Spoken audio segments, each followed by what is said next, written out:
Mais uma. a gente acompanhou, a gente pode ter mais uma, assim. E Equador, você tá por dentro do que tá Sim, acontecendo? então, Equador, cara, isso é uma situação que a gente vem falando há bastante tempo, né? Os vídeos são impressionantes. Assustadores, A pandemia teve um grupo que realmente ganhou com a pandemia, que foi o crime organizado. Porque o que você precisa, se você é um chefe de um cartel, uma das suas principais preocupações é recrutamento, porque em função da natureza do trabalho, você perde pessoas que trabalham na sua organização. Claro. Né? Tem confrontos com outros traficantes, com a polícia, etc. Então você precisa constantemente ter acesso a pessoas que possam trabalhar com você. E uma coisa que afasta jovens do crime é a escola. E as escolas em toda a região ficaram fechadas por muito tempo, assim tornando os jovens mais vulneráveis para serem recrutados pelo crime organizado. Outra questão é que o Equador é um país, e isso é muito interessante, não produz droga e não consome droga praticamente. Então você pergunta assim, o que aconteceu? É. Aconteceu o seguinte, o Equador está situado entre o Peru e a Colômbia, os dois principais produtores de cocaína do mundo. E os dois países fizeram bastante para atrapalhar os cartéis na exportação da droga para a Europa, Estados Unidos, Austrália, Brasil também. Aliás, o Brasil é o segundo maior mercado global de cocaína, de consumo. De consumo? Depois dos Estados Unidos. Se você agrega a União Europeia inteira é mais, mas como país, o segundo maior. Mas a Ásia também crescendo. Então, os cartéis que produzem droga e exportavam a droga dos portos colombianos e peruanos estavam enfrentando uma maior fiscalização porque esses governos estavam dizendo, chega, né, vamos... Então, os cartéis olharam para Equador e disseram, olha lá. E aí... Para escoar.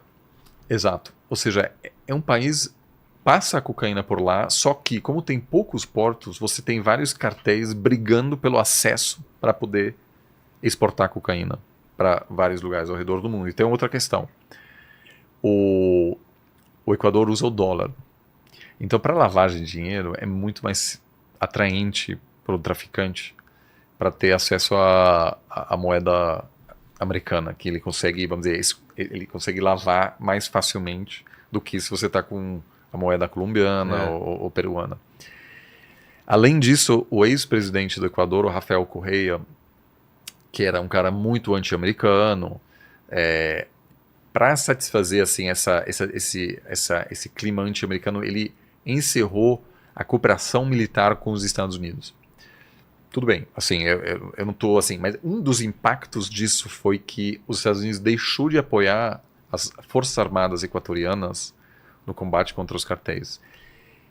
E isso realmente pesou muito, porque o Equador é um país pequeno, pobre, então assim, um país super seguro. Então assim, por exemplo, se você vai para Quito, Guayaquil, geralmente as casas não tem aquela estrutura toda que tem aqui no Brasil de Grade, segurança, muros geralmente altos. você bate a porta, a pessoa abre para você. Então, assim, é um país que não tem experiência com a violência. Então, as casas, tudo é mais vulnerável. Porque o Equador é um dos países mais seguros do mundo. Tinha uma taxa de homicídios de 5 por 100 mil. Caramba. Hoje, 5 vezes mais. É um dos países mais perigosos. É mais perigoso hoje per capita do que o Brasil e o México. Então, assim, basicamente, o crime organizado não é que a gente às vezes acha que é um bando de gente que não fez faculdade, que não entende. São multinacionais. São grandes multinacionais que têm área jurídica, área de logística.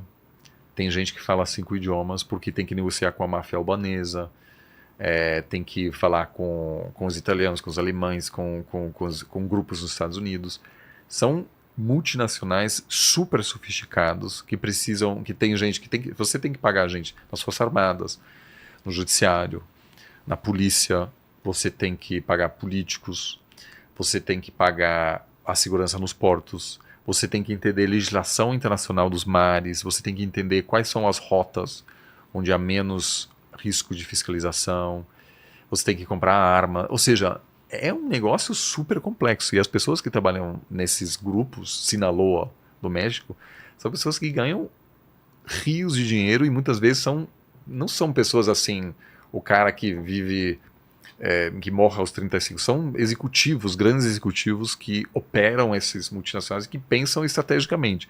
Imagina você exportar cocaína de um porto na Colômbia e aí você faz uma análise política, os caras têm analistas de risco político Caramba. e diz assim, o Equador acho que é um bom mercado para a gente entrar.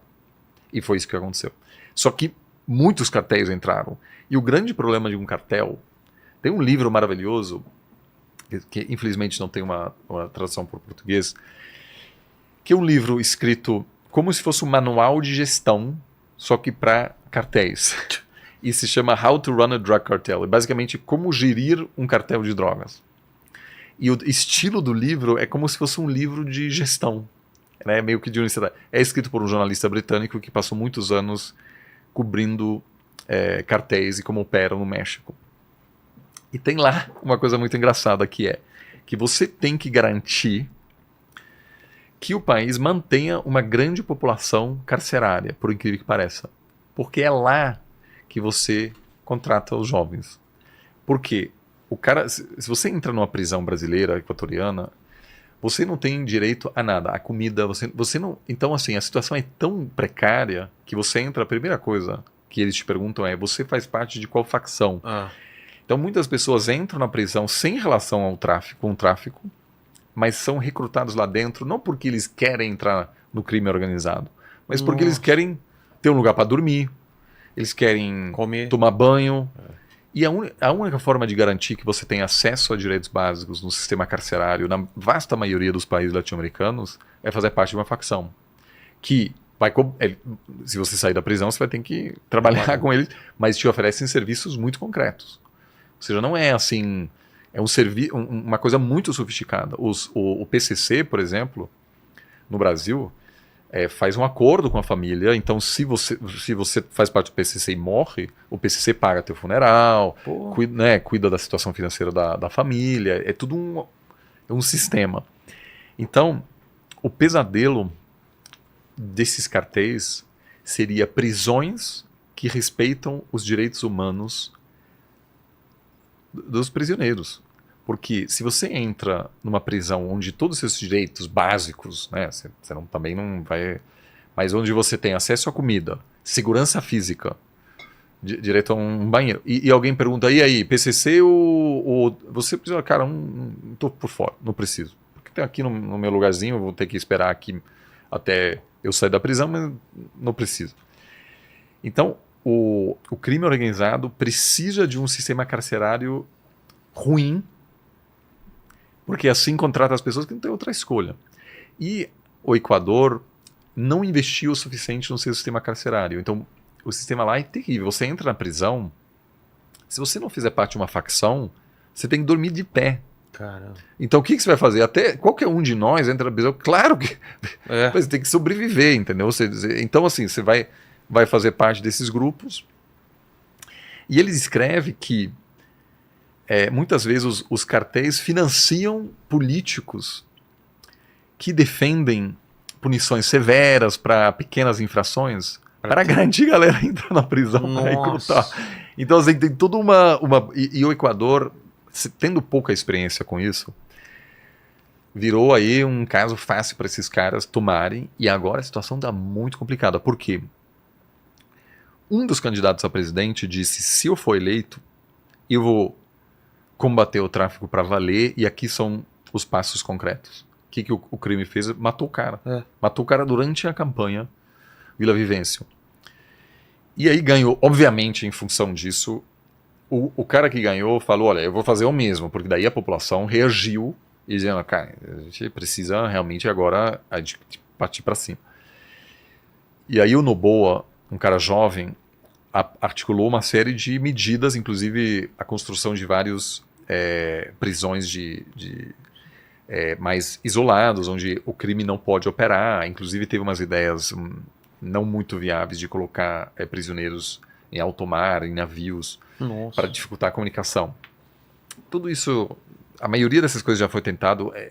El Salvador atualmente tem uma postura muito radical de prender milhares de pessoas. O crime atualmente de fato despencou, mas é insustentável. Você não pode manter uma parcela da população presa de forma eterna. A maioria das pessoas nunca foi julgada. Então tem aí uma situação que até gera uma certa admiração entre algumas partes da classe política latino-americana, mas não é um sistema replicável. O Brasil, se fosse um Bukele do Brasil, você teria que prender mais de 1 milhão de pessoas. Não é viável, basicamente, né? Na verdade, muito mais de 1 milhão de pessoas. Então, o Equador agora, o Noboa anunciou isso, e aí o crime basicamente falou, se declarou guerra contra a gente, então vai ser guerra. E agora ele declarou... na verdade, não existe algo parecido na Constituição brasileira, mas basicamente ele disse, estamos em conflito armado interno, basicamente guerra civil, e os soldados basicamente podem tratar qualquer pessoa que aparenta fazer parte de uma facção como um inimigo numa situação de guerra. O que é muito difícil, porque você está falando basicamente de uma guerra urbana que vai produzir muitas vítimas, e o Equador não vai conseguir lidar com isso sozinho. Então, o que eu sempre tenho dito, os governos da América Latina precisam cooperar no combate contra o crime transnacional da mesma forma que os cartéis cooperam. E esses caras realmente têm acordos regionais com porcentagens exatas. Assim, esse cartel tem uma fatia de 10% do mercado de cocaína no sul da Itália. É tudo assim, tem um Excel assim. Então, assim, é preciso que as polícias federais cooperem, as forças armadas cooperem.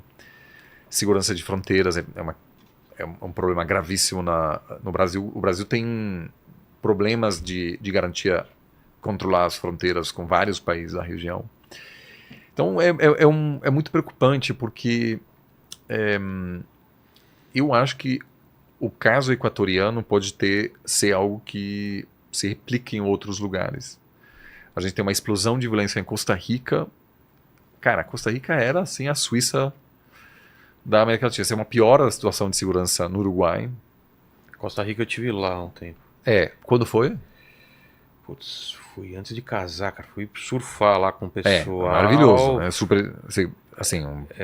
faz uns, sei lá, 17 anos. Então era super seguro ainda. Super seguro. Não, tá tendo assim o mesmo problema que o Chile agora tá, assim, não chega aos níveis do México e do Brasil, mas claramente uma situação, o governo tá meio que perdendo o controle um pouco no combate contra o crime organizado.